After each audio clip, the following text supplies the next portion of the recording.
Civil ज्ञान में स्वागत करता हूं। उम्मीद करता हूं आप सभी लोग अच्छे होंगे और आपकी तैयारी बेहतर तरीके से एक सिस्टमेटिक ढंग से चल रही होगी। तो यह है एसएससी जेईई 2023 के बारे में संपूर्ण जानकारी। इससे पहले आपने बहुत सारी वीडियोज़ यूट्यूब पे देख ली होंगी, अपना काफ़ी सारा समय वहाँ पे दे दिया होगा। तो मैं उन सारी चीज़ों को ना लेकर के बस मेन पॉइंट को ही बताऊँगा ताकि आपका सारा समय ख़राब ना हो और जो इम्पोर्टेंट चीज़ें वही आपको बताने वाला हूँ। तो आजकल के टाइम पे मैं आपको एक तीखी बात कहने वाला हूँ कि यूट्यूब के ऊपर बहुत सारा आपको ज्ञान मिल जाएगा। ज्ञान सब दे रहे हैं, पर ज़रूरी ये नहीं है कि आपको हर एक ज्ञान को लेना है। आप अपने बहुत सारे समय को, थोड़ा मैं बात कर लेता हूँ, थोड़ा मिर्ची लगेगी, पर ये हकीकत है। आप ही नहीं, हम सब मिल कर के क्या कर रहे हैं, अपने बहुत सारे समय को किल कर रहे हैं। कोई ये बता रहा है कि ऐसे पढ़ लो, कोई ये बता रहा है ऐसे पढ़ लो, कोई ये कह रहा है CBT 1 ऐसे पढ़ लो, कोई कह रहा है CBT 1 यहाँ से पढ़ो तो CBT 2 तुम्हारा काम आएगा, कोई ये कह रहा है कि भाई हमारे यहाँ से पढ़ लो, कोई कह रहा है हमारे यहाँ से पढ़ लो, कह रहा है कोई CBT 1 में इतना काम करो, CBT भाई वो तो ठीक है आप बता रहे हो, पर करना किसे है? करना तो हमको ही है। अगर हम नहीं काम करेंगे तो सिलेक्शन कैसे होगा? तो सबसे बड़ी चीज़ है कि अगर हमको ही सारा काम करना है, चाहे वो CBT 1 हो, चाहे आपका CBT 2 हो, चाहे आपका टेक्निकल हो, चाहे आपका रीजनिंग हो, चाहे आपका GK GS हो, करना हमको ही है।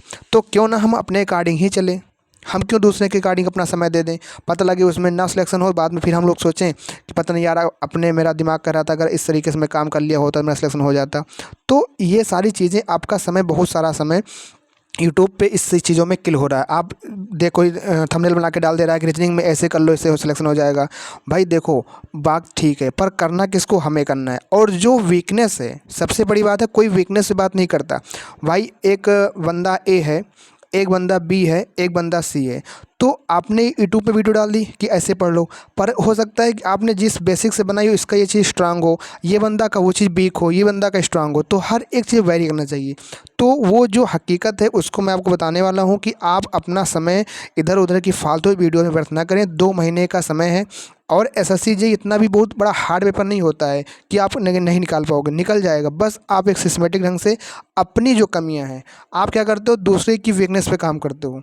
समझ में आ रहा है? मतलब मैं कहना क्या चाह रहा हूँ, आप अपनी वीकनेस पे काम करो कि आप कहाँ पे कमज़ोर हो। आपका टेक कमज़ोर है, या आपका रीजनिंग कमज़ोर है, आपका जीएस कमज़ोर है, कहाँ पे क्या चीज़ लैग कर रहा है, आप उसके अकॉर्डिंग काम करो। 100% अगर आपकी किस्मत साथ दे रही है तो आपका सिलेक्शन ज़रूर होगा। ठीक है?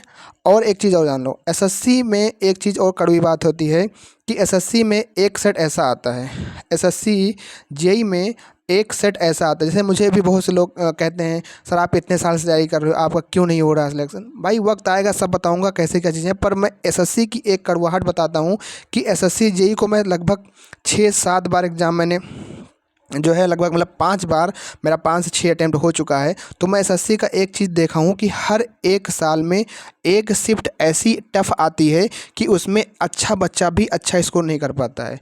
ठीक है? तो आपको इस बात को ध्यान रखना पड़ेगा। आप यार रोज़ाना जो है प्रे करो गॉड से। या देखो, ऐसी बात नहीं है कि मैं पढ़, सपोज मान लो मैं ही पढ़ गया या आप पढ़ गए तो उस शिफ्ट में आप दोस्त दो नहीं। जैसे मान लो कि आपकी, मान लो अभी मैं बता दूं कि नवंबर में जब आपका 2022 में एग्ज़ाम हुआ था, इन सारी बातों कोई नहीं बताएगा आपको, इससे कोई अवगत ही नहीं कराएगा। आपको लगेगा बस सब मुँह चपड़ी वाली बात करेंगे, जो हकीकत है उससे कोई नहीं बताएगा। हकीकत मैं आपको बताता हूँ। हकीकत यह है कि कितना भी मेहनत करने वाला बंदा हो, कितना भी उसके, आप मेरा 2022 का रिकॉर्ड देखोगे तो मैंने लगभग 20-22 टेस्ट दिया था। उसमें किसी में नंबर 120 प्लस, मतलब 120 प्लस। शुरुआत में नंबर कम थे पर बाद में 122-130 नंबर तक आते थे। पर रियल एग्जाम मेरे नंबर कितने आए थे? 90 नंबर आए थे। वो क्यों आए थे बताता हूँ। 14 की शिफ्ट में पेपर हुआ था, 15 की शिफ्ट में पेपर हुआ था, 16 को, 14 को आपको मॉर्निंग में हुआ था, 15 को मॉर्निंग इवनिंग में हुआ था, 16 को मॉर्निंग में हुआ था। तो 14 वाला पेपर, 15 वाला पेपर मॉर्निंग वाला, इवनिंग वाला पेपर जो था टफ था। पर आप ये कैसे जानो कि ये टफ पेपर है? ठीक है? और ये 16 का, तो ये जो इजी वाला पेपर था इसमें लोगों ने 130 प्लस तक नंबर स्कोर किया और इसमें लोगों ने जो है 90 से 100 तक लेकर आए। तो अब जैसे कभी आपके सामने ऐसी सिचुएशन आ जाए कि आप मान लो एसएससी की सबसे हार्डेस्ट शिफ्ट में पड़ गए हो, तो आपको करना क्या है? आपको निगेटिव नहीं खेलना है। निगेटिव मतलब समझ लो ना, आपको ज़्यादा क्वेश्चन अटेम्प्ट नहीं करना। आपको लगेगा यार फला बंदे ने उस दिन 14 तारीख को पेपर उसने 160 किया है, मैं 140 ही कर पा रहा हूँ, कोई दिक्कत नहीं।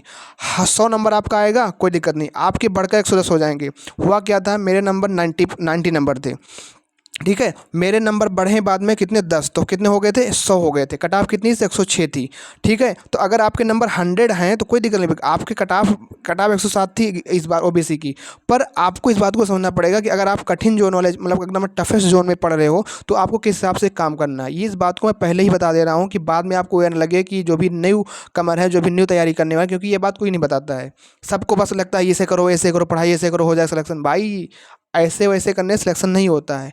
आप अपनी कमी को देखो, आप उसके अकॉर्डिंग काम करो। लोगों को चाहिए व्यूज़, लोगों को चाहिए लाइक, लोगों को चाहिए सब्सक्राइब, लोगों को चाहिए अपना कोर्स बेचना। तो समय किसका ख़राब होगा? हम सब बच्चों का, हम सब का, स्टूडेंट का समय ख़राब हो रहा है। तो आप इस बात को समझो, आप अपने अकॉर्डिंग काम करो कि हमको किस चीज़ में काम करना है, हम हमारा क्या चीज़ लैग कर रहा है। आप खुद मॉक टेस्ट दो, मॉक टेस्ट से घबराओ नहीं। मॉक टेस्ट में तुम्हारे 50 नंबर आएंगे, मेरे भी आते थे 50 नंबर, 60 नंबर आते थे 200 में, कोई दिक्कत वाली बात नहीं है। धीरे नंबर बढ़ेगा, पर आप समझ तो पाओगे कि वाकई में आपके पास कमी कहाँ पे है। टेक्निकल में कमज़ोर है, रीजनिंग में कमज़ोर है, जीएस में कमज़ोर है, कहाँ पे कमज़ोर है भाई।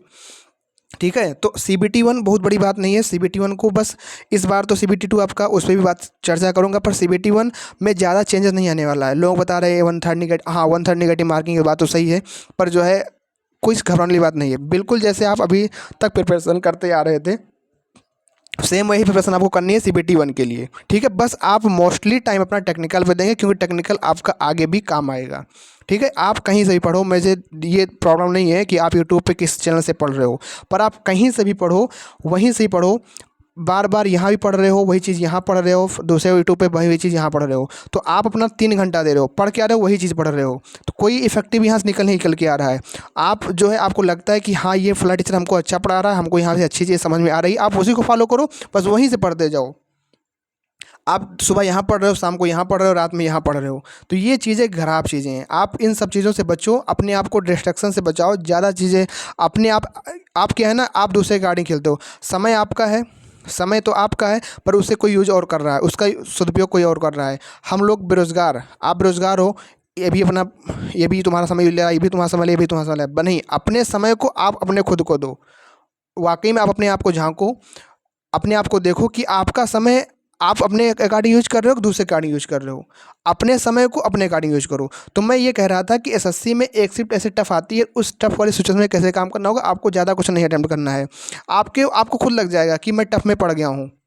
क्योंकि आप सपोज मान लो अभी अक्टूबर में एग्ज़ाम होगा, अक्टूबर में 9, 10, 11 आपका एग्ज़ाम होता है। ठीक है, अगर कोई आपका बंदा आपसे कहता है, कोई आपका दोस्त कहता है भाई मैंने 165 अटेम्प्ट किया, तो मान लीजिए इसका इजी शिफ्ट है। ठीक है, वो एक लोग से नहीं, आपको 2-3 लोग से बात करोगे मालूम पड़ जाएगा, क्योंकि एक लोग के ऊपर बरी नहीं करते ये सारी चीज़ें, आपको खुद लग जाएगा। तो आपको ये मालूम पड़ जाता है कि मैं टफेस्ट जोन हूँ, क्योंकि ये किस पे डिपेंड करेगा, ये आपके प्रैक्टिस पे डिपेंड करेगा। आप जब प्रीवियस ईयर क्वेश्चन की प्रैक्टिस करे रहोगे, आप जब मॉक टेस्ट लगाए रहोगे, तब आपको मालूम पड़ेगा कि मैं टफ जोन में हूँ, और उस टफ जोन में आपको ये एक्शन लेना पड़ेगा कि मुझे कम से कम अटेम्प्ट करना है। अदरवाइज आपने ज़्यादा अटेम्प्ट कर दिया, आपके नंबर 80-85 नंबर आए या 90 नंबर तक आए, कितना बढ़ेगा? बहुत ज़्यादा, 10 नंबर बढ़ जाएगा। 10 नंबर बढ़ेगा तो आप जो है नहीं पहुँच पाओगे। तो इस बात को समझ करके आपको काम करना है।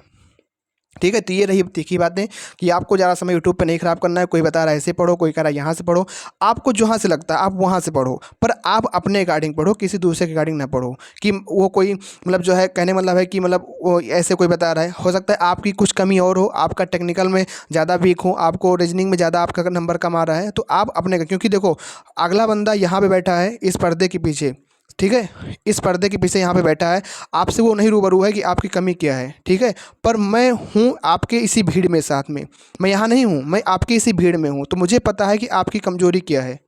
ठीक है भाई, तो इस हिसाब से आपको अपने आप के काम से अपने आप को अपने अकॉर्डिंग काम करना है आगे पढ़ने के लिए। तो मैं अब बात कर लेता हूँ कि कुछ इंपॉर्टेंट चीज़ें पे। CBT 1 में आपको 50 डेज है, टेक्निकल और नॉन टेक्निकल। देखो नॉन टेक्निकल कैसे करना है, टेक्निकल कैसे करना है, मैं कुछ रीजनिंग के टॉपिक्स बताऊंगा या रीजनिंग के कुछ तरीके बताऊंगा, जो कि मैंने रीजनिंग में लगभग इतने सारे एग्जाम मैंने मतलब दिए हैं एसएससी में, तो 40+, मैंने पहली बार में 45+ अटैम्प्ट किया था, 40+ नंबर था।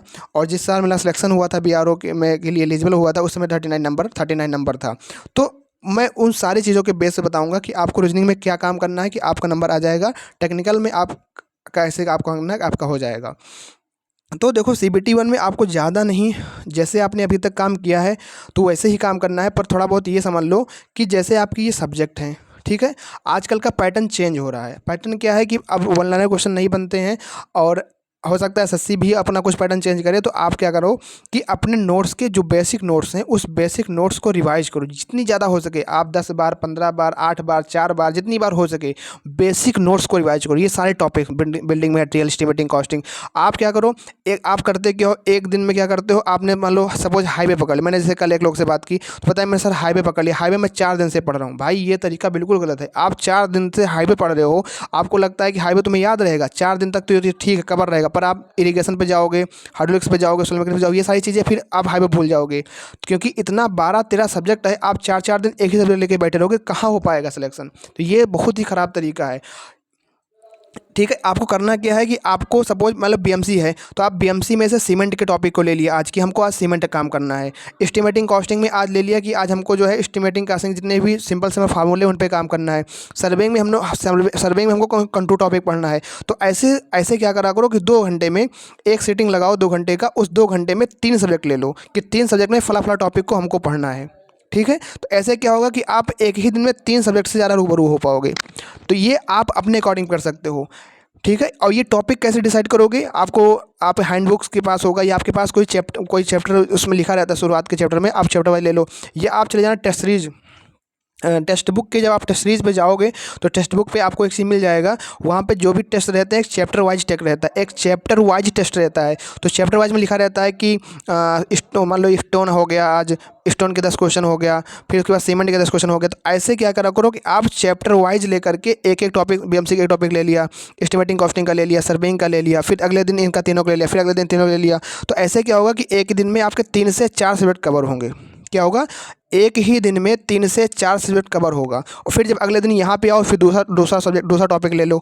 और फिर ऐसे काम करते हुए तुम मंडे टू फ्राइडे काम करो, मंडे टू फ्राइडे ऐसे काम करो। सैटरडे को सारा रिवाइज कर डालो, सैटरडे को सारा संपूर्ण रिवाइज कर डालो कि आपने पूरे वीक में क्या क्या चीज़ें रिवाइज की हैं, क्या चीज़ें पढ़ी हैं। सैटरडे को सिंपल उसको लिखते जाओ कि बीएमसी में मैंने सोमवार को ये पढ़ा, एस्टिमेटिंग में सोमवार को ये पढ़ा, सर्विंग में ये पढ़ा, फिर अगले दिन सॉइल मैकेनिक्स, हाइड्रोलिक्स, इरिगेशन में मंडे को मैंने, ट्यूसडे को मैंने ये पढ़ा, फिर अगले दिन ऐसे ऐसे पढ़ा। उसके बाद उसको लिखते जाओ, एक डायरी बना लो, और सैटरडे को जा करके उसको फिर से रिवाइज कर लो, रिवीजन करके अपना संडे को फुल मॉक लगा दो। संडे को कुछ ना करो, केवल फुल मॉक लगाओ, मॉर्निंग में फुल मॉक लगाओ, और शाम होते होते अपना पूरा रिवाइज कर उसका एनालिसिस कर डालो कि हाँ कौन से क्वेश्चन गलत हुए हैं, कौन से ऐसे टॉपिक हैं जो अभी तक हमने अनभिज्ञ हैं, जिसको हमको नहीं पता है, उसको अपने प्रॉपर देखो।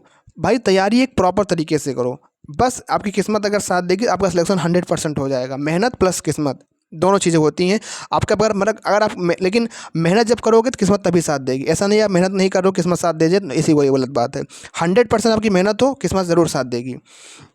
तो ये सारी चीज़ें अपने एक नोट्स, एक कॉपी बना लो, उसमें लिखते जाओ कि हाँ मैंने मंडे टू फ्राइडे ये काम किया, सैटरडे को रिवाइज करके संडे को अपना पूरा फुल मॉक दे दिया। ऐसे ही आपको आपके टेक्निकल जैसे आपने काम करो, ऐसे ही आपको जो है अब यहाँ पे देखो कुछ सब्जेक्ट हैं टेक्निकल के रिवाइज। देखो आपने मान लो यहाँ से क्या के लिए आपने ये सारी रिवाइज कर ली, रिवाइज करते ही साथ में आपको क्या करना है, जो सब्जेक्ट आप रिवाइज कर रहे हो उसी के प्रीवियस ईयर क्वेश्चन लगाओ। आईएएस मास्टर की जो मेरी वाली बुक है आप उससे लगा सकते हो। ठीक है, टेक्स्ट बुक पे आप जो है जिस टॉपिक को आपने पढ़ा टेक्स्ट बुक पे उस पर सेम दे रहता है। आप देखो हाँ एक चीज़ काम करो, जो सैटरडे को आप जब रिवाइज करोगे भाई ना, सैटरडे को जब आप रिवाइज करोगे तो आप रिवाइज करते कैसे चलोगे, रिवाइज करोगे तो पूरा टॉपिक आप पढ़ नहीं पाओगे, सब कुछ नहीं पढ़ पाओगे। पर रिवाइज का तरीका एक ये करना कि आप जब टेक्स्ट बुक पे जाओगे तो टेक्स्ट बुक पे आपने जब चैप्टर वाइज वाले मॉक में जाओगे तो चैप्टर वाइज मॉक में दिया रहता है कि बीएमसी में स्टोन का टॉपिक ये है, सीमेंट का टॉपिक ये है, एग्रीगेट इतना क्वेश्चन दे रखा है, तो हम उसमें मिक्स दिया रहता है अलग अलग 20-20 क्वेश्चन का। तो आप रिवाइज जब करना तो जिन जिन सब्जेक्ट के टॉपिक को आपने पढ़ा है तो सैटरडे को पहले उन मॉक के थ्रू रिवाइज कर लेना। जब मॉक के थ्रू रिवाइज करोगे तो हो सकता है कुछ चीज़ें आपको नहीं मिलेंगी, यहाँ से आप उठा करके जिस नोट से आपने रिवीजन किया था मंडे टू फ्राइडे उसमें जा करके तुमको एड ऑन कर देना है। तो इससे क्या होगा कि आपका नोट्स हो गया, प्लस आपने टेक्स्ट बुक उठा के यहाँ पे डाल दी, प्लस साथ ही साथ मंडे टू फ्राइडे आपको एसएससी जी प्रीवियस क्वेश्चन पे काम करते साथ साथ जाना है कि आप जो चीज़ रिवाइज कर रहे हो थ्योरी में, आप यहाँ जब प्रीवियस ईयर क्वेश्चन पे आप काम करोगे तो यहाँ पे जो चीज़ आपको मिलेंगी वो आपको उसको यहाँ पे डाल देना है। तो ये ऐसे ही तरीका होता है, ऐसे ही लोग पढ़ते हैं। जब उनका सिलेक्शन हो जाता है तो वो वहाँ बकने लगते हैं, पर करते तो यही सब चीज़ें हैं। ठीक है भाई, जब तक उनका सिलेक्शन नहीं होता तो उनको आपको लगता है कि मैं ही सबसे ख़राब हूँ। जैसे अभी एनएचपीसी में बहुत से लोगों का नंबर कम आया, मेरा खुद नंबर कम आया, तो बहुत लगे मैं ही ख़राब हूँ, मेरा सिलेक्शन नहीं हो रहा है, अब क्या ही कैसे पढ़ा जाए, कहाँ से पढ़ें वहाँ से नंबर। ऐसी कोई बात नहीं है, सब लोग यही काम करते हैं। जिनका नंबर आ जाता है उनकी वाहवाही होती है, जिनका नंबर नहीं आता उनको सब चोर चंडाल बोलने लगते हैं कि यार इनका तो कुछ होने वाला नहीं है, उसको पता है मैं वहाँ पे लखनऊ में दिल्ली में सब घूमता है, कोई मतलब नहीं है। तो भाई हकीकत है, जब तक आपका नंबर नहीं आएगा लोग तुम्हें कहेंगे, कहने वाले कहते रहें, तुमको उस पर ध्यान नहीं देना, अपने केवल फोकस गोल पे काम करना है कि किस तरीके से हमको आगे काम करना है। बिल्कुल, जब तक सिलेक्शन नहीं होता है लोग कहेंगे, जिस दिन सिलेक्शन हो जाएगा लोग फिर कहने लगेंगे यार मुझे पता तुम्हारा सिलेक्शन हो जाएगा। तो ये तो वाकई हकीकत है दुनिया की, जो लोग सोशल समाज में रहते हैं उनको पता ही होगा। तो ये बात से आपको ज़्यादा परेशान नहीं होना है कि लोग क्या कह रहे हैं, उनको इग्नोर करो जब तक आपका सिलेक्शन नहीं होता है। ठीक है, टेक्स्ट बुक पे आपको सारी चीज़ें मिल जाएंगी। फुल मॉक लगाओ संडे को ईएससी। अब आप क्या है कि अगर आप इतना काम कर ले रहे हो तो आपको ईएससी प्रीवियस ईयर क्वेश्चन पे काम करना पड़ेगा। अब ईएससी प्रीवियस क्वेश्चन सर कैसे काम करोगे, तो आप कुछ ना कर पाओ तो अगर आपके पास बुक्स है, बोलोगे सर बुक्स तो है नहीं, पेपर 1 पेपर 2 आप टेलीग्राम पे बहुत सारी बुक टेलीग्राम पे मिल जाएंगी। अगर नहीं मिलती हैं तो आप टेक्स्ट बुक के ऊपर प्रीवियस ईयर क्वेश्चन को देखना। देखो मैं नहीं कह रहा हूँ कि सब कुछ क्वेश्चन आप लगा डालो, बस आपका जो माइंड है, आपके माइंड पर एक प्रेशर ये भी जाना चाहिए कि स्टेटमेंट वाले क्वेश्चन अगर आते हैं तो उनको हमको कैसे हैंडल करना है। भाई ये बताओ, आपने कभी भी जो है प्रैक्टिस के अंदर आपने कभी तलवार नहीं चलाई है, आपको देह सामने दे दिया जाए कि मैदान में कि चलो तलवार चलाओ युद्ध में, आप लड़ ही नहीं पाओगे। आपने चाकू चलाने की प्रैक्टिस की है, तलवार कहाँ चला पाओगे आप, तुम तो वहीं पे कट पिट के मर जाओगे। तो वही चीज़ है कि आपने क्वेश्चन की प्रैक्टिस की है वन लाइनर की, भैया इस स्टेटमेंट पढ़ो आंसर दो ये हो जाएगा। पर एग्जाम में कैसे क्वेश्चन आ रहा है, स्टेटमेंट लिखा होता है, स्टेटमेंट के बेस पर ये क्वेश्चन दिया, उसमें क्या जाता है नॉट करेक्ट इनकरेक्ट ऐसे बताओ, तो वहाँ पे option A B C D इसमें से एक और दो एक और तीन ऐसे क्वेश्चन आता है। अब ऐसे क्वेश्चन को माइंड ने कभी किया ही नहीं है तो माइंड वहाँ कैसे काम कर पाएगा। अब माइंड वहाँ पे मान लो 10 क्वेश्चन आया, सपोज आपने बहुत अच्छा पढ़ रहा है, पढ़ रखा है, तो 5 क्वेश्चन तो सही हो जाएगा, पर 5 क्वेश्चन तभी गलती होने के चांस हो जाएंगे क्योंकि ऐसे क्वेश्चन की प्रैक्टिस आपके दिमाग ने कभी नहीं की है। समझ रहे हो मैं कहना क्या चाह रहा हूँ। तो आपको ऐसे क्वेश्चन को प्रैक्टिस करने के लिए टेक्स्ट बुक पर जाना है, ईएससी के प्रीवियस ईयर क्वेश्चन वहाँ मिल जाएंगे, उनको एक बार माइंड बस क्यों रीड करना है, आपका दिमाग वहाँ पे काम कर जाएगा। ज़्यादा आपको लोड नहीं लेना है, आपको करना देखना है कैसे क्वेश्चन है, कैसे स्टेटमेंट वाले क्वेश्चन बनते हैं। जब आपका माइंड कभी इस तरीके से काम किया होगा तभी आप एग्जाम में कर पाओगे। पर लोगों को लगता है पता नहीं वो क्या पढ़ रहा है, कुछ कर ही नहीं पा रहा है। भाई ऐसा नहीं है, जब आपने कभी उस तरीके के क्वेश्चन को ना किसी यूट्यूब चैनल ने ना कहीं पर आपको प्रैक्टिस कराई जा रही है, तो आप कैसे वहाँ पर परफॉर्म कर पाओगे उस तरीके के क्वेश्चन को, आपका उस तरीके से तैयार है ही नहीं है। तो इस बात को अपने, ये चीज़ें कोई नहीं करेगी, इसको तुम्हें अपने आप को तैयार करना है, ये तुम्हें खुद अपने आप को तैयार करना है कि मुझे कैसे काम करना है, क्योंकि आपको खुद को पता है। तो ये सारी चीज़ें रहने वाली हैं। तो मैं टेक्निकल का बता दिया ओवरव्यू, किस तरीके से आपको काम करना है, मंडे फ्राइडे सैटरडे मौका देना है, फिर ये सारी चीज़ें आपको करनी है आपके अपने बेसिक नोट्स से ही। ठीक है, नोट्स से आपने जो नोट्स बनाया है, नोट्स इसलिए कहा जाता है जब आप पढ़ते जाओ तो नोट्स ज़रूर बनाओ, नोट्स बहुत ज़रूरी है। अब आपके पास मान लो 60 नोट्स नहीं है तो 60 नोट्स के लिए सिविल कैप्सूल आती है 60 रुपये की, उसको ले सकते हो। हैंडबुक अगर आपके पास नहीं है तो हैंडबुक ले सकते हो, ये सारी चीज़ें कर सकते हो। अब 60 नोट्स बनाने का टाइम नहीं रह गया है। ठीक है, बाकी यूट्यूब पे टेलीग्राम पे आप देख ही रहे हो बहुत सारा टेस्ट 60 नोट्स इधर सब बट रहे हैं, आप कहीं से भी लेकर के काम कर सकते हो। अब रीजनिंग में मैं बता रहा हूँ, अगर आप इतना काम कर लो 45 आउट ऑफ 50 नंबर आ जाएगा, बस इतना काम कर लेना। सबसे पहले जो टॉपिक एसएससी पूछता है, जो टॉपिक एसएससी जेई में आता है, उन सारे टॉपिक्स की आपको पूरा बेसिक चीज़ें पता होनी चाहिए। बेसिक मतलब क्या है, पूरा आपका थ्योरी, जैसे आप टेक्निकल में तैयार करते हो कि सीमेंट आपने पूरा पढ़ लिया उसके बाद प्रैक्टिस करते हो क्वेश्चन की, वैसे ही रीजनिंग में भी आपको जितना भी एसएससी जेई जितना भी टॉपिक से क्वेश्चन पूछता है उस टॉपिक की आपको थ्योरी कंप्लीट होनी चाहिए कि हाँ इस तरीके मान लो डाइस का कोई क्वेश्चन आ गया तो कैसे हैंडल करोगे, डाइस का कोई क्वेश्चन आ रहा है, ओपन डाइस आ रहा है या क्लोज डाइस आ रहा है, कैसे क्वेश्चन अटेम्प्ट करोगे, कोडिंग डिकोडिंग कोई क्वेश्चन आ रहा है, नंबर सीरीज कैसे हो रही है, एनालॉजी कैसे होती है। तो आपको हर एक सब्जेक्ट, हर एक मतलब जो उसमें हर एक टॉपिक की रीजनिंग के हर एक टॉपिक की बेसिक इन्फॉर्मेशन या कह दीजिए ओवरव्यू पता होना चाहिए कि इस तरीके से कोई क्वेश्चन आएगा तो आप कैसे अटेंड करोगे। जैसे मैं आपसे कहूँ कि एनालॉजी का क्वेश्चन आता है, कैसे रहता है A Z X C D Y 3YZ ऐसे, मतलब BYZ ऐसे करके रहता है, फिर यहाँ क्वेश्चन मार्क। अब एनालॉजी क्वेश्चन है, इसमें कंसेप्ट क्या होता है, इसका ऑप्शन यहाँ संबंध होता है, इसका संबंध यहाँ से होता है, इसका संबंध इससे, इसका संबंध इससे होता है थर्ड का, फिर इसका संबंध यहाँ पे ऐसे रहता है। पर अगर आपने कभी भी इस तरीके के, मतलब एक एग्जाम्पल दे रहा हूँ, एक समझाने का तरीका बता रहा हूँ कि अगर आपको ने कभी भी ऐसा नहीं काम किया कभी भी अब आप ऐसे क्वेश्चन को टॉपिक नहीं पढ़े हैं तो आप कैसे वहाँ दिमाग में सोच पाओगे कि हाँ ऐसे भी होता है। तो ऐसे ही क्या होता है भाई साहब ना, ऐसे ही जब आप रीजनिंग के सारे टॉपिक का ओवरव्यू आपके पास रहेगा तो आप क्वेश्चन को टैकल कर पाओगे। फिर कितना फिर प्रैक्टिस पे डिपेंड करेगा कि आपकी प्रैक्टिस कितनी अच्छी है, तो आप क्वेश्चन को कर पाओगे। अब प्रैक्टिस कहाँ से करनी है? एसएससी जेई 2017 में जब मैंने एग्ज़ाम दिया था तो ये रीजनिंग का जो पैटर्न था हूबहू 2016 में जैसे आया था वैसे सेम था। ठीक है, हूबहू 2016 में जैसे ये आया था वो सेम ऐसे था। ठीक है, हूबहू जैसे 16 में आया सेम ऐसे था। पर मैंने जब 18 में एग्ज़ाम दिया तो मेरी रीजनिंग में नंबर आए पर कम आए, जो इससे जितना उम्मीद रखती थी। इसमें मैंने दिया तो 45 नंबर आ गया पहली बार में। फिर इसमें मैंने दिया नंबर मेरा जो है प्री में क्वालिफाइड हुआ पर नंबर 35-36 के आसपास था, कम नंबर था। तो मैंने जब देखा, क्योंकि कुछ क्वेश्चन मैंने मुझसे बने ही नहीं, तो मैंने देखा कि बाद में जब मैंने एनालाइज़ किया आखिर ये क्वेश्चन कहाँ से आ रहे हैं, तो मैंने देखा कि ये question SSC CHSL, SSC GD, SSC MTS, CPO, इन सारे जो नानटेक के एग्जामों में जो डिफरेंट टाइप से रीजनिंग के क्वेश्चन आते हैं वो हूबहू यहाँ पे पूछ रहा है। तो अब एसएससी जेई क्या कर रहा है, जो लोग पहली बार तैयारी कर रहे हैं, जो पहले बार न्यू कमर हैं, वो लोग ज़रूर ध्यान दें भाई। बाकी जो लोग तैयारी कर रहे हैं उनको तो पता ही होगा कि कहाँ कहाँ से क्वेश्चन प्रैक्टिस करना है। जो अब ये जेई में एग्जाम में जो क्वेश्चन आ रहा है वो आपका एमटीएस से पूछ रहा है, जीडी से पूछ रहा है, सीएचएसएल से पूछ रहा है। ठीक है, जीडी से, एमटीएस से, जितने भी एसएससी के नॉन-टेक वाले पद पे एग्जाम होते हैं उन सभी चीज़ों से जेई में क्वेश्चन अब आ रहे हैं रीजनिंग के। तो आपको सबसे पहले क्या करना है, ओवरव्यू लेना है, सारी चीज़ों की थ्योरी को पढ़ना है। उसके बाद आपको प्रैक्टिस करने के लिए क्या करनी है, टेक्स्ट बुक के ऊपर ही आपको मिल जाएगा क्या, एसएससी आप डालोगे एसएससी जेई रीजनिंग आल पीआईक्यू, तो लगभग 863 उसमें सेट एमसीक्यू हैं, जो कि एमटीएस का अलग बना है फोल्डर, जीडी का अलग बना है, जेई का खुद अलग बना है। तो आप सबसे पहले तो अपने जेई वाले प्रैक्टिस करो, जेई वाले को मतलब लगाओ। बाकी मतलब जेई वाला भी जैसे मान लो 7 दिन है तो जेई वाला 2 दिन लगा लो, बाकी 5 दिन जो है एमटीएस का लगाओ, क्योंकि आपको 50 क्वेश्चन वाले 50 नंबर वाले क्वेश्चन मतलब क्योंकि 50 क्वेश्चन करने की प्रैक्टिस भी रहे, ताकि आप जानो कि 50 क्वेश्चन करने आपको कितना समय लग रहा है। क्योंकि जैसे देखो एमटीएस हो गया, इन सभी एग्जामों में 25-25 क्वेश्चन की रीजनिंग आती है, तो आपके जेई में 50 क्वेश्चन रीजनिंग आती है। स्टेनोग्राफर में और शायद सीपीओ में देखना, उसमें 50-50 का सेट होगा, तो 50-50 सेट वाला भी लगाना है, 25-25 वाला सेट भी लगाना है। और ऐसा नहीं आप लगा के छोड़ दिए, आपके जो क्वेश्चन नहीं बन रहे हैं आप उन क्वेश्चन को क्या करो, एक कॉपी आपकी रीजनिंग की अलग होनी चाहिए जिसमें आपके क्वेश्चन नहीं बने, उनके पैटर्न को जानो। मेन चीज़ है पैटर्न को सीखना। ऐसा आप बहुत ज़्यादा क्वेश्चन को लगा रहे हो पर आप पैटर्न नहीं सीख रहे हो तो आप भी तभी रीजनिंग नहीं कर पाओगे। पैटर्न को सीखना, सपोज आपके सामने कोई क्वेश्चन आता है, जैसे मेरे सामने क्या होता है कि जब कोई क्वेश्चन आता है तो मैं उस रीजनिंग के क्वेश्चन को 4 से 5 तरीके से सोच सकता हूँ। जब आपके अंदर ये कैपेसिटी आ जाएगी इस क्वेश्चन को 4 से 5 तरीके से सोचने की, तभी आप एग्जाम में कर पाओगे। ठीक है, तो अब आपको लगेगा भाई हर क्वेश्चन में 4 से 5 तक नहीं सोचा जाता।